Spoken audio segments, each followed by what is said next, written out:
आज हम बात करेंगे कैंसर और तंबाकू नोशी से मुतल्लिक है कि पाकिस्तान में तंबाकू किन शक्लों में जो है इस्तेमाल किया जाता है। ये तंबाकू नोशी सबसे ज्यादा कैंसर करती है। छालिया, गुटखा, बीड़ा, नस्वार, शीशा भी वाकई में ये खतरनाक है, लेकिन औरतों में तंबाकू नोशी बहुत ज्यादा आम होती जा रही है। तो कौन से ऐसे कैंसर हैं जो बराह रास्त तंबाकू नोशी की वजह से होते हैं? ये अलामात क्या होंगे कि उसको कैंसर हो गया है? रखने वाला शख्स जिस साइड पे ज्यादा पान रखता है उसी जगह पर ही गाल के अंदर कैंसर हो जाएगा। तो ये आंतों का कैंसर कैसे बन जाता है? सब कैंसर के अलावा और कौन सी बीमारियां इन तंबाकू नोशी की वजह से लाभ हो जाती हैं? क्या एक सिगरेट भी जो बंदा रोज पी रहा है वो खतरनाक है? जहर आपने खानी है, जैसे स्मोकर हैं उनके अंदर भी कैंसर पाए गए। अब तो आप लाइन क्रॉस कर गए, इसके छोड़ने से इसके असरात खत्म हो जाते हैं। बाद 10 साल तक आप इस रिस्क पर हैं कि आपको कैंसर हो सकता है। लेकिन 5 से 6 दिन लगते हैं। निकोटीन इटसेल्फ कैंसर नहीं कर रहे कि हीरो सिगरेट पी रहा है तो हीरो है। बाज़ लोग कहते हैं कि जी हमारे डिप्रेशन और एंजाइटी को कम करती है, तो फिर झूठ है। क्योंकि तंबाकू नोशी को तर्क करना, बिल्कुल ख़त्म करना, तो उसके लिए क्या स्टेप्स होने चाहिए? इनको यूज़ करके आप अपना नशा पूरा कर लेते हैं। ये एक मुआशरे की एक बहुत बड़ी बीमारी और लानत है।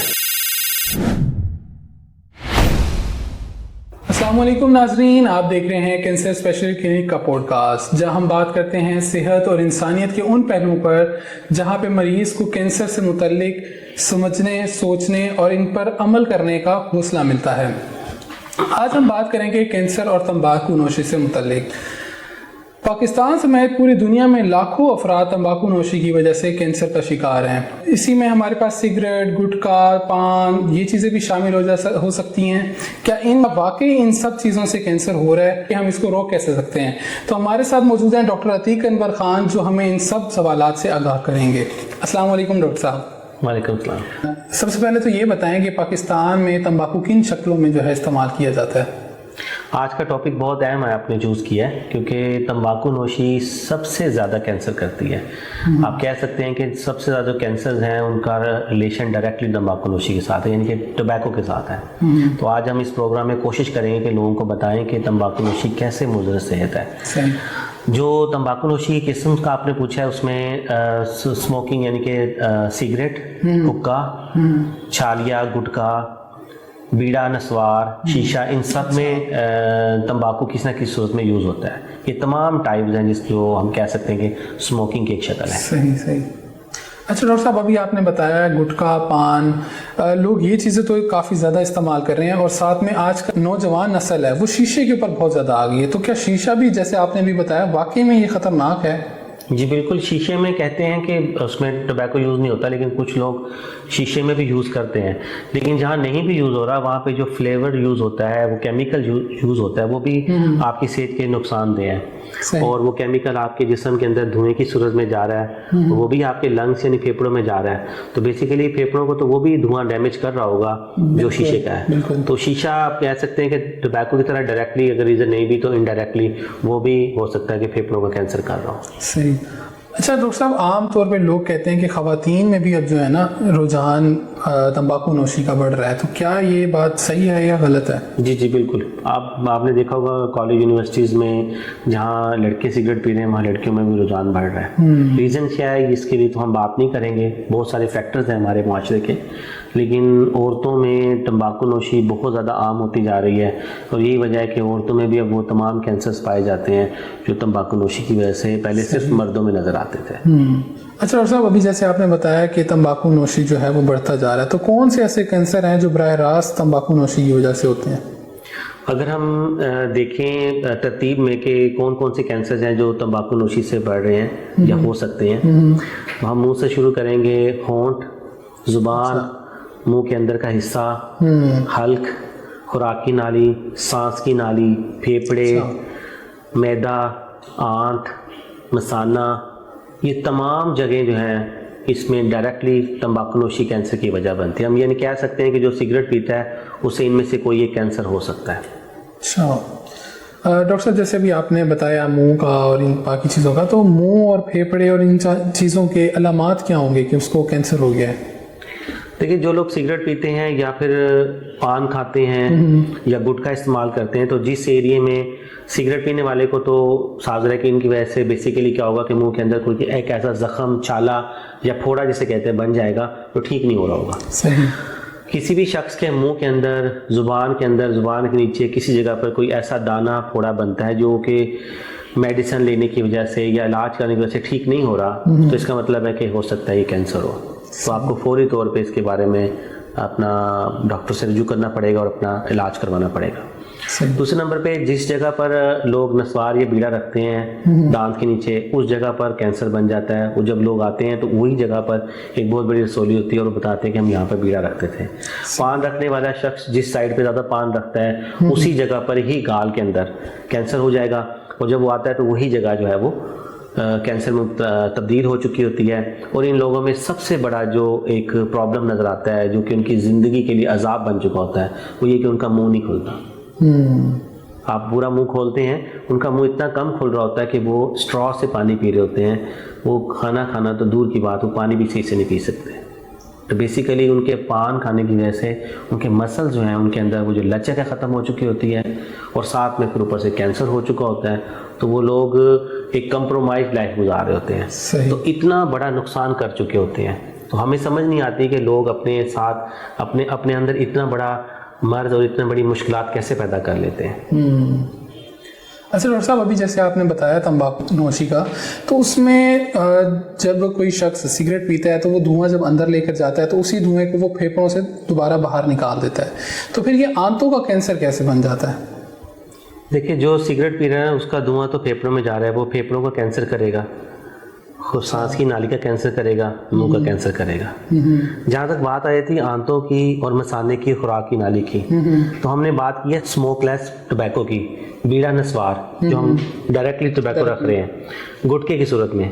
होता क्या है कि ये जो हम स्मोकलेस टोबैको रखते हैं ये यहाँ से जज़ब होता है, इसके कुछ ज़रात अंदर जाते हैं, साथ ज़रा आपकी खुराक की नाली के जरिए आपके मैदे के अंदर जा रहा है, वहाँ पर पड़ा रहेगा, वहाँ से गुजरते हुए वहाँ पे बहुत सारी तब्दीलियाँ करेगा, आंत के अंदर करेगा, फिर ओवरऑल ब्लड के अंदर शामिल होके ये वहाँ पर जाकर जो कैंसर वाला टोबैको है, या जो इसके अंदर केमिकल्स हैं जो टोबैको के अलावा और भी कैंसर करते हैं, वो भी तो आपके अंदर जज़ब हो रहे हैं, वो जाए करते हैं।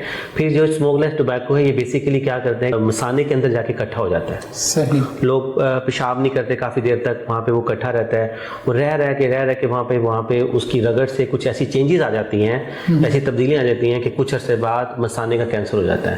तो स्मोकलेस टोबैको जो है वो बेसिकली बाकी जगहों पर कैंसर कर रहा है, क्योंकि वो वहाँ पर पहुँच रहा है जज़ब होकर, या उसके ज़रात आपके मुंह के जरिए जा रहे हैं।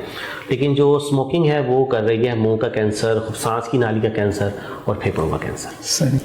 अच्छा डॉक्टर साहब, कैंसर के अलावा और कौन सी बीमारियां इन तंबाकू नोशी की वजह से लाभ हो जाती हैं?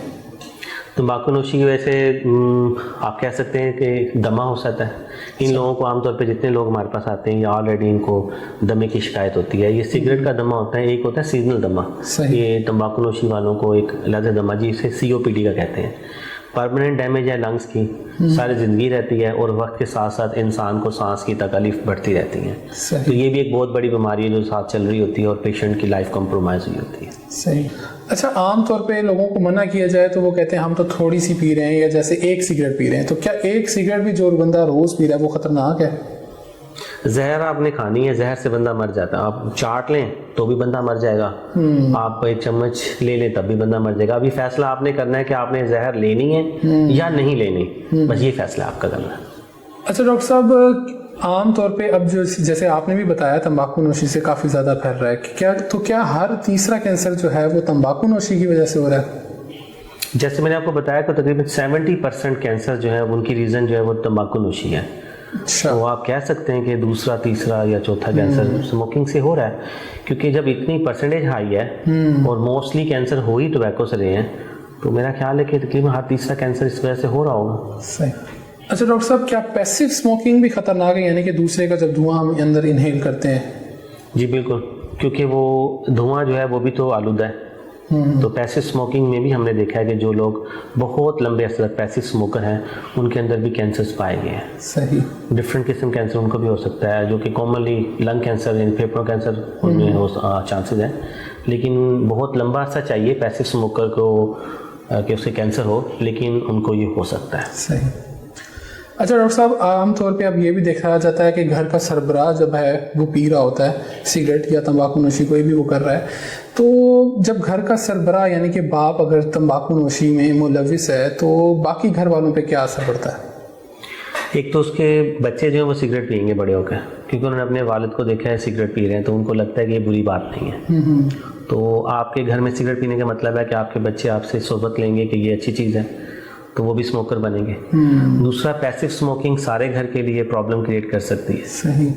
औरतें हैं चाहे बच्चे हैं चाहे मर्द हैं, जो भी है, तो नुकसानदेह है। सही। अच्छा, जैसे अभी आपने बताया इसके बहुत ज़्यादा मतलब साइड इफ़ेक्ट्स हैं, तो अगर कोई शख्स छोड़ देता है स्मोकिंग, सिगरेट, तंबाकू नोशी छोड़ देता है, तो इसके जिस्मानी या रूहानी क्या इसके मुस्बत असरात आते हैं? देखिए, सिगरेट छोड़ने के फ़ौरन बाद तो एक ऐसी फेज़ आती है जिसमें पेशेंट बहुत मुश्किल वक्त से गुजरता है, क्योंकि उसे एक नशा होता है, वो नशा टूटता है। बेसिकली उस फेज़ को उसने बर्दाश्त करना है, उस फेज़ में से निकलना है। अगर वो स्मोकिंग छोड़ देगा और उस फेज़ में से निकल जाएगा, फिर तो उसके ऊपर मुस्बत असरात ये हैं कि वो बहुत सारे ऐसे मर्ज़ से बच जाएगा जो कि तंबाकू नोशी से हो रहे हैं। दूसरा, अब ये देखना ये कि उसने ये छोड़ी कब है स्मोकिंग। ऐसी बात तो नहीं कि कैंसर होने के बाद छोड़िए, क्योंकि हमारे पास जब मरीज आते हैं तो उसको फेफड़ों कैंसर होता है, तो मैं पूछता हूँ बाबा जी आपने सिगरेट छोड़ दी? जी हाँ जी, पहले तो मैं पीता था, अब मैंने छोड़ दी। कब छोड़ी है? जी पिछले हफ्ते छोड़ी है, जब मेरा ये रिपोर्ट आई कि मुझे कैंसर हुआ है। तो अब फ़ायदा छोड़ने का, अब तो आप लाइन क्रॉस कर गए हैं, तो बेहतर है कि वक्त से पहले छोड़ दें। इससे पहले कि आपको कोई कैंसर हो, आप पहले ही छोड़ दें तो बेहतर है। सही। तो जैसे अभी आपने बताया कि पहले छोड़ देनी चाहिए, तो कितना अरसा पहले जो है इसके छोड़ने से इसके असरात ख़त्म हो जाते हैं? स्मोकिंग छोड़ने के बाद कम से कम 10 साल लगते हैं कि आप कह सकते हैं कि 10 साल गुजरने के बाद आपकी बॉडी इस काबिल है कि अब उसे स्मोकिंग के साइड इफ़ेक्ट्स नहीं होंगे। लेकिन छोड़ने के बाद 10 साल तक आप इस रिस्क पर हैं कि आपको कैंसर हो सकता है। तो इतनी ख़तरनाक ये चीज़ है जिसे हम रूटीन में यूज़ करते हैं और हम समझते हैं कि ये कोई बुरी आदत नहीं है। यानी कि 10 साल के बाद जाके अंदर से सारा क्लियर होगा। जी, अब अंदाज़ा कर लें कि स्मोकिंग छोड़ने के बाद भी 10 साल तक आप इस रिस्क पर हैं कि आपको इतनी बड़ी बीमारी हो सकती है। लेकिन इस मर्ज़ को अगर हम समझ लें, इस स्मोकिंग को हम समझ लें कि मुज़ी चीज़ है, ख़तरनाक है, तो इसको पहले छोड़ देना चाहिए। हाँ। अच्छा डॉक्टर साहब, बाज़ पेशेंट ऐसे भी होते होंगे जो नहीं छोड़ते होंगे, तो वो कैंसर का ट्रीटमेंट भी करवा रहे होंगे, इलाज भी करा रहे होंगे, तो कैंसर के इलाज के साथ साथ अगर कोई शख्स तंबाकू नोशी कर रहा है, सिगरेट पी रहा है, तो उसका फिर क्या होगा? एक बाल्टी भरी हुई, उसमें से आप 1 कप पानी का निकाल लेते हैं और 2 कप पानी दोबारा डाल देते हैं, तो आप क्या समझते हैं बाल्टी खाली हो जाएगी? नहीं होगी ना। तो सिगरेट ने उसे कैंसर किया, तो आप रीज़न ख़त्म नहीं कर रहे और उसको ट्रीटमेंट दिए जा रहे हैं, तो उसको 1% भी बेनिफिट नहीं होगा उस इलाज का। उसे स्मोकिंग छोड़नी पड़ेगी तो उसको इफेक्ट आएगा, अदरवाइज उसको कैंसर के इलाज का कोई बेनिफिट नहीं है। अच्छा डॉक्टर साहब, सिगरेट छोड़ने के बाद क्या जिस्म खुद ही रिकवर करता है, या फिर कोई इसको सप्लीमेंट्स देने पड़ते हैं, या कोई डाइट ऐसी करनी पड़ती है, या खुद ही ठीक हो जाता है? देखिए, सबसे पहले ना आपकी अपनी सेल्फ जो है ना रिकवरी है कि आपने अपने आप को कितना तैयार कर लिया कि आप इस लानत से जान छुड़वाना चाहते हैं। अगर एक स्मोकर एक स्मोकिंग छोड़ता है तो मेरा ख्याल है कि 5 से 6 दिन लगते हैं। अगर वो बिल्कुल सिगरेट ना पिए तो उसको सिगरेट पीने की ज़रूरत नहीं पड़ेगी। सही।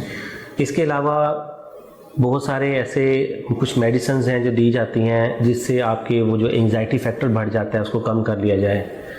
कुछ निकोटीन पैचेस, देखिए निकोटीन जो है ना वो आपकी बॉडी के अंदर रिसेप्टर्स हैं, बेसिकली नशा उस चीज़ का है।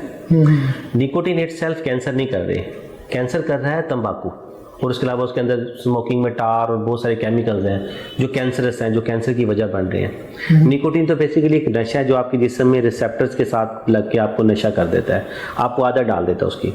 तो निकोटीन के पैचेस वगैरह इस तरह मिलते हैं जिससे आप अपना वो नशा पूरा करके कुछ अरसे के लिए अपने आप को इस चीज़ से दूर कर सकते हैं, स्मोकिंग से, और ऐसा आप उससे भी जान छुड़वा सकते हैं। लेकिन स्मोकिंग से छोड़ने का एक ही हल है कि आपने खुद अपने आप को अंदर से तैयार करना है कि मैंने अभी इस लानत से जान छुड़वानी है, बस। लोग तंबाकू नोशी में मुलविस कैसे होते हैं? दोस्तों यारों से, शौक में एक दूसरे को देख के, यानी कि वहीं से ही लत पड़ जाती है। हाँ जी, फिल्मों में देख लिया कि हीरो सिगरेट पी रहा है तो वो हीरो है, बस। इसके अलावा और क्या वजह हो सकती है? और कोई वजह नहीं है, फ़ायदा नहीं इसका कोई। अच्छा, बाज़ लोग कहते हैं कि जी हमारे डिप्रेशन और एंजाइटी को कम करती है, तो फिर उसके हवाले से? झूठ है ये।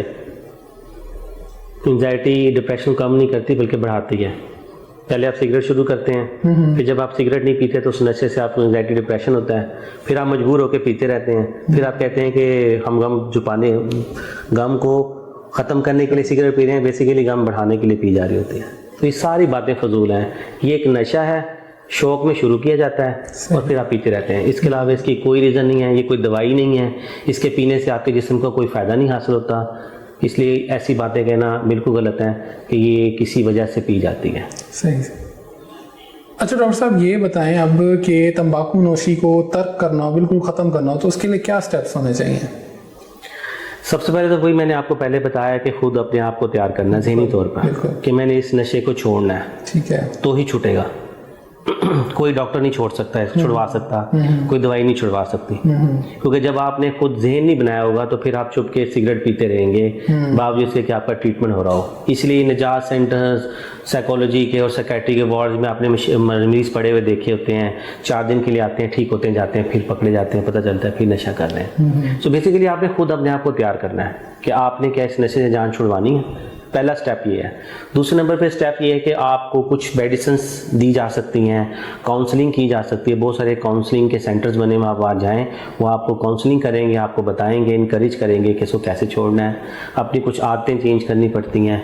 इसके अलावा कुछ मैंने पहले बताया कि निकोटीन पैचेज़ हैं, निकोटीन की फॉर्म में कुछ ऐसी चीज़ें मिल जाती हैं मार्केट में जिनको यूज़ करके आप अपना नशा पूरा कर लेते हैं और सिगरेट नहीं पीनी पड़ती। तो इस तरह के स्टेप्स हैं, लेकिन पहला स्टेप हमने खुद को तैयार करना है। सेकंड स्टेप डॉक्टर से रजू करके उससे मशवरा करना है, काउंसलिंग करनी है। सही। इसी तरह ही छूटेगी। अच्छा डॉक्टर साहब, अभी आपने बताया है कि ये करना तो हमने खुद है, मगर क्या अस्पतालों में भी इसकी सहूलत मौजूद होती है? अस्पतालों में कुछ ऐसे डिपार्टमेंट्स हैं साइकेट्री के या निजात सेंटर्स बने हुए हैं जिनका मकसद इन लोगों को इस बीमारी से, इस लानत से छोड़ने के लिए बहुत सारे उनके पास तरीके हैं। सही सही। जिसमें काउंसलिंग भी हो रही होती है, वहाँ पर काउंसलर होते हैं जो उनको बताते हैं, फाइनेंशियल सपोर्ट करते हैं, उनकी फैमिली को सपोर्ट करते हैं, मेडिसिन दी जा रही होती हैं। तो गवर्नमेंट और हॉस्पिटल्स के लेवल पे इस बीमारी के खिलाफ, इस बेसिकली बीमारी हम कहेंगे ये भी एक मुआशी बीमारी है, मुआशरे की बीमारी है, इसके छुटकारे के लिए काम किया जाता है। डॉक्टर साहब, आखिर में कोई पैगाम दे दें उन लोगों के लिए जो तंबाकू नोशी बिल्कुल छोड़ना चाह रहे हैं। जी, मैं ये कहना चाहूँगा कि ये एक मुआशरे की एक बहुत बड़ी बीमारी और लानत है जो कि मुआशरे में तेज़ी से फैल रही है और नौजवान नस्ल इसका बहुत ज़्यादा शिकार हो रही है। आजकल कॉलेज यूनिवर्सिटी में बहुत छोटी छोटी उम्र के बच्चे जो हैं वो इस लानत की तरफ बढ़ रहे हैं। वजह प्रॉब्लम ये है कि आगे चल के इन बच्चों को बहुत अर्ली एज में कैंसर होने का भी अंदेशा है। तो हम चाहेंगे कि हुकूमत भी इस पर काम करे, कंपनीज़ को इसके बारे में डिस्करेज किया जाए कि वो यहाँ पर प्रमोट करें सिगरेट को, और उन इंस्टीट्यूट और उन जगहों अदारों में जहाँ पर ये नौजवान नस्ल का आना जाना है और वहाँ पर सिगरेट जैसी बीमारी जो बढ़ रही है उसको रोका जाए, ताकि हम कैंसर जैसे मर्ज़ को रोक सकें। और जिन लोगों को तंबाकू नोशी की वजह से कैंसर हो चुका है, हम चाहेंगे कि वो फौरी तौर पर रब्ता करें ताकि हम उनको अर्ली स्टेज पर इलाज करके उनकी ज़िंदगी को बचा सकें। सही, बहुत शुक्रिया डॉक्टर साहब आपका। नाज़रीन, आपसे भी कहना चाहूँगा कि तंबाकू नोशी सिर्फ एक आदत नहीं है, बल्कि खामोश जहर है जो लाखों ज़िंदगियाँ निकल चुका है। ये शुरू तो सिर्फ एक कश या फिर हंसी मजाक दोस्तों में हो जाता है, मगर ये पूरी की पूरी ज़िंदगी को जो है वो बर्बाद कर देता है। तो आप या आपका कोई अजीज़ या कोई भी प्यारा इसमें मुब्तला है तंबाकू नोशी में, तो छोड़ने का वक्त अभी है। कैंसर से मुतालिक आप किसी भी किस्म के मशवरे और इलाज के लिए कैंसर स्पेशलिस्ट क्लिनिक पर रब्ता कर सकते हैं। इंशाल्लाह अगले हफ्ते दोबारा मुलाकात होगी, तब तक के लिए इजाज़त दीजिए। फ़ी अमानिल्लाह।